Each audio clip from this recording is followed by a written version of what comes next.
چینی لڑکوں کا پاکستانی لڑکیوں سے شادی کے ڈرامے کا معاملہ، ایف آئی اے نے تحقیقات کا دائرہ وسیع کر دیا۔ لاہور چیمبر آف کامرس کو مراسلہ بھجوا دیا، ایئرپورٹ پر آن ارائیول ویزا دینے والی کمپنیوں کا ریکارڈ طلب۔ ذرائع کے مطابق ایف آئی اے نے مراسلے میں کہا ہے کہ 11 کمپنیوں کا ریکارڈ فراہم کیا جائے جن کی درخواستوں پر چینی باشندے پاکستان آئے۔ ریکارڈ کی جانچ پڑتال کے بعد معلوم ہوگا کہ وہ بزنس کے لیے آئے یا مقصد صرف شادی کرنا تھا۔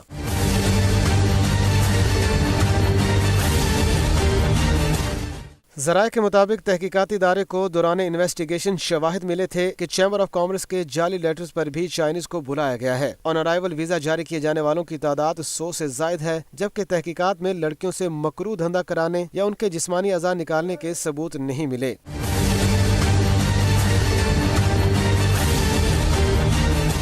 تحقیقات کے مطابق شادیاں والدین کی رضامندی سے ہوئیں۔ لڑکیوں کے والدین کو بھاری رقم ادا کی گئی۔ چند لڑکیوں نے غیر اخلاقی حرکات کی شکایات کیں۔